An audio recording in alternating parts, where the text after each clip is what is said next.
Hello, everyone. This is Al-Fadi, and thank you, of course, so much for tuning into this interesting series that we have titled Gibson's Latest Discoveries. And hopefully, you have known now why we called it this, because obviously we've been unpacking a number of newer things that Gibson is coming across, and rightfully so. They are discoveries that are going to be shocking, without a doubt, simply because they go against the traditional narrative concerning the location of Mecca, the location of the Kaaba, the location of the Black Stone, and on top of that, the direction of Qibla. And now we're talking about Islamic rituals, whether that they are associated with the minor pilgrimage or the actual pilgrimage. With me here, of course, as always, to help me unpack all of this and summarize it is our dear brother, Dr. J. Smith. Welcome back. Well, thank you to have me back. You know, I was just thinking as you were doing that introduction,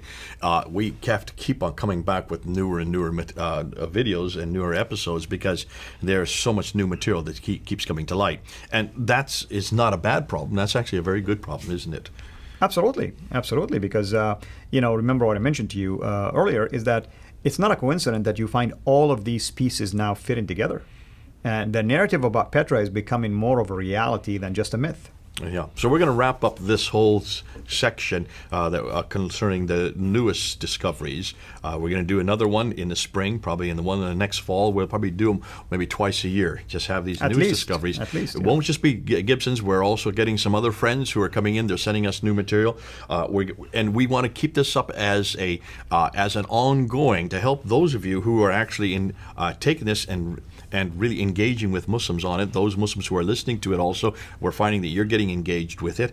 And we also want to make sure that we keep up with the latest historical discoveries. That's the beautiful thing about history. It's not something you can sit still. History keeps on changing for us because of the fact the classical narrative that Muslims have always taught us, and the only narrative we've ever had in any of my schools that I've ever gone to, the only narrative that's allowed to be taught was what we call this classical narrative that started with the premise that there was a man named Muhammad who was born in 570, started receiving revelations in 610, there in a place called Mecca, and from 610 to 622, he received these Meccan revelations, and then he moved from there up to Medina, another city called Medina, and from 622 to 632, the last 10 years of his life, he then received these revelations there in Medina. He then died. He took over Mecca by 630. He died in 632, some believe by poisoning. Abu Bakr takes over from 632 to 634. Umar takes over from 634 to 644. For the next 10 years, he is killed. Uthman takes over from 644 to 656. He is killed. Right. Ali, the adopted son of Muhammad, takes over, and he from 656 and he is killed to 661. He is killed by Muawiyah at the Battle of Siffin. 3 of the 4 rightly guided caliphs were all killed. And so this whole, what we know is the Rashidun period, that golden era of Islam from 624 to 661, that 40-year, roughly 40-year period, is the narrative, the only narrative we've ever been told, that this book was then revealed within 22 years from 610 to 632, that it had to be written first of all after Muhammad died by Abu Bakr, somewhere between 632 and 634, had to be rewritten a second time in 652 by Uthman, and that this Quran that I have in my hand today, therefore, is that Quran.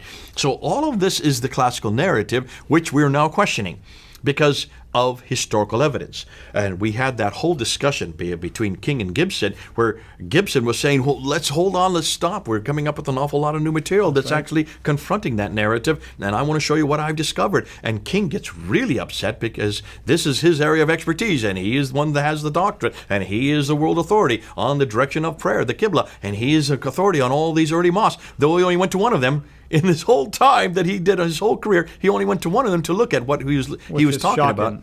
Here Gibson had been to over 100 of these mosques. He actually physically went there, and rather than just read books about it from the 9th, 10th, and 11th century, redacting it back to what they thought happened in the 7th and 8th, Gibson said, let's just go and see what's on the ground. And that's why it's fascinating as history now is getting revised.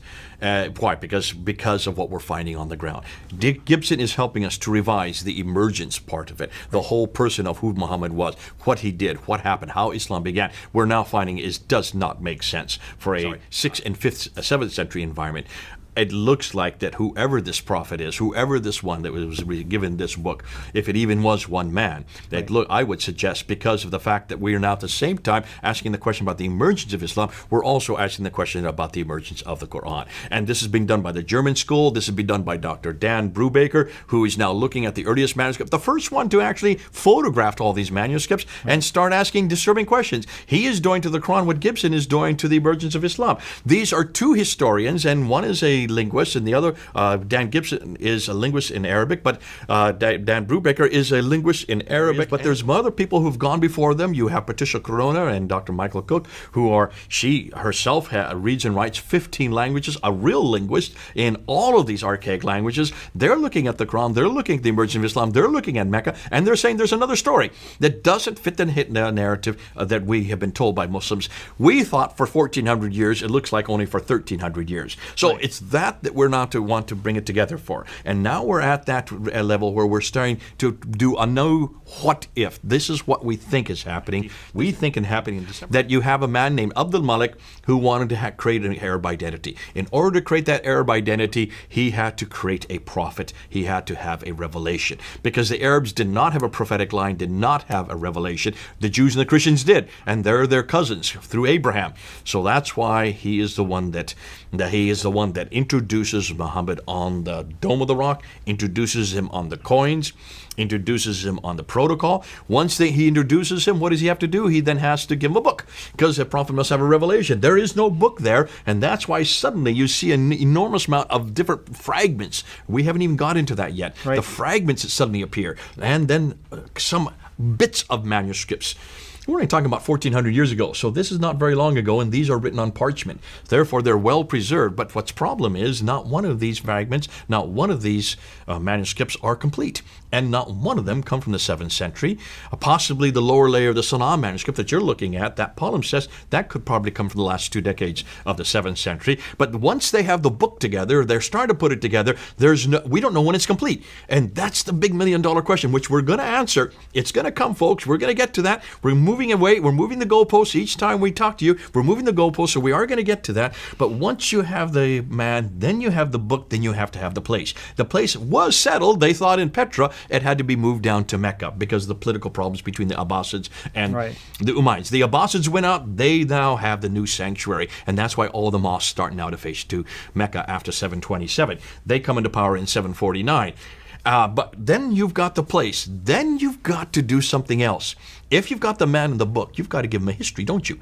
You've got to start saying who this guy is. You've got to start putting together his biography. So his biography comes first. When is his biography? When is the first time it's written down? Well, I mean, we know that at least Ibn Ishaq wrote it around 130. We're told that, right? Right, but so where is it? It's destroyed, or at least most of it is lost, but we know his student, supposedly Ibn Hisham. All of it's lost. Around 180. No, basically. That's 765 is the... I should say 180 years later. Gotcha, okay. But who is the man that actually writes it down? It's Ibn Hisham, and he's not the student of Ibn Ishaq. He got it from the student of Ibn Ishaq. That's another lies. We keep being told that was his student and things like that. You look at the gap between them, man. How was he his student when there is such a big gap? 765 to 833. Exactly. But you can see, 833 he dies, and he is the first to write it down. 833, if Muhammad died in 632, that is a 200 years gap. And guess what? When he wrote it down, many of his contemporaries even doubted it because they felt like he inflated it and added his own genealogy in there. So another one was written later. Al-Waqidi. Al-Waqidi, yes, and exactly. Al-Waqidi is a lot more violent. In fact, when you look at Al-Waqidi's, that's why it's talks not about the campaigns. My goodness, it goes in the Maghazi document. Talk about Maghazi, it's campaign after campaign after campaign. If this man did exist, I have no doubt that he probably did exist. I have no doubt that we're going to find. In fact, we do have references to him in 634 and 660. The Doctrina Iacobi from 634. We have the Chronicles of Sabaeus from 660s. But these are not Arabs, these are Christians who write about this man. So I do believe it existed, but in none of those references is he a prophet. In none of those references does he have a Quran. In none of those references is he a Muslim. In none of the references is there a religion called Islam. And in none of those references is he from Mecca. Now, so you are starting to get his biography put together, and his biography is put together in 833, 200 years. That would make sense. And you can understand that there probably was something written by a man named Ibn Ishaq, but remember what Ibn Hisham said, I threw out what I didn't agree with. Already there's a censorship going on. Right. So you can see there's a censorship going on between 765 and 833. Right. That censorship makes sense if you're trying to create and you're trying to come up with a canonized text. Right. It looks like those who finally agreed with Ibn Hisham eradicated throughout everything that Ibn Ishaq said that they did not like, and they only retained that which Ibn Hisham agreed with. Even Al-Waqidi is not well accepted, who comes only 5 years later with his biography that has many differences between the two of them. Now, that's the biography. Then what do they have to do next? They then have to write the sayings. Now remember, what is the story about the sayings? What is Al-Bukhari given? How many is he given of these sayings? 600,000. At least, I think in one account I read 660,000. He himself discounted most of them, settled on 7,000. And out of that, 397. Yeah, and some How of much them is that are out of 600,000? repetition, you know? Well, when you get to repetition, it's only 1,450. But when you look at 7,397, that's just 2%. Exactly. Of the 600. He threw out 98%. And he said because they were fabricated. I mean, he admitted. Who says they're I mean, this is what it sounded to me.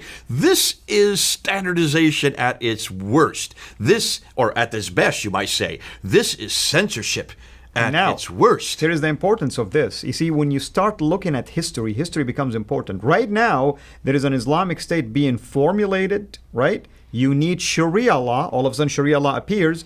But you need to justify your rulings. And who's better than to claim Muhammad said this? Muhammad did this. And that's where you get the fabrication, basically. Even now, let's look at that. Yeah. Remember, you have before every one of the akhbars, you have what they call an isnad, a list of names from which every tradition gives its authority from. These lists of names actually... A chain of narrations. Chain of narrations, so-and-so got it from so-and-so, who got it from so-and-so, who got it from so-and-so. We have in 820 a man named Shafi, who is the one who is the responsible for the Shafi laws of fiqh. Shafi'i, yeah. You say it better than I do. Now, Shafi is the one that actually designates in 820, look at the date, 820, so this is right before Ibn Hisham writes his material on the biography. He says, in order for you to have a true isnad, for it to be authoritative, it must go all the way back to the companion of the Prophet. Right. But that was only decided in 820.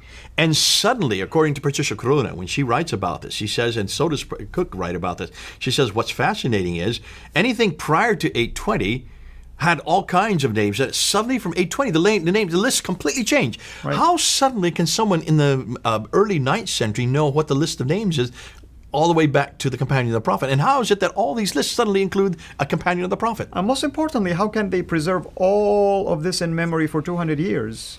And they still come back and claim that, no, they were companions who actually were reporting hadith, but okay, why didn't you collect them if they were that important? Absolutely. How could you know for 200 years? And why is it suddenly the list of names change in the 9th century of all this list to make them authoritative? Because they had to say who was in the list, who were authoritative. Now, this is done in 820. And then by that time, you then get to the sayings coming in 870. Once the sayings come in 870, then you've got to understand the Quran. And that's why the tafsir only begins to appear in 923. That's the 10th century. So you've got now you've got the man, you've got the book, you've got the place, you've got the history, you've got the biography, and now you've got the sayings. By 923, the 10th century, you finally have the Islam that we now know today. Absolutely. But that's 300 years too late. And folks, we are giving you a zoom into that new discoveries, this groundbreaking history, these facts that contradicts the traditional narrative. I hope you've enjoyed it.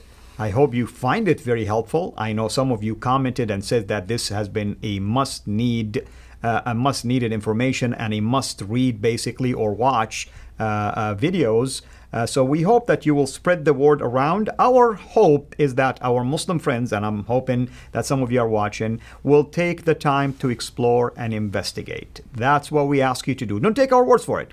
Go and investigate for yourself. By the way, Petra still exists till this day. Go and buy the books that Dan Gibson wrote. Go and explore some of the academic articles that are being written and decide for yourself.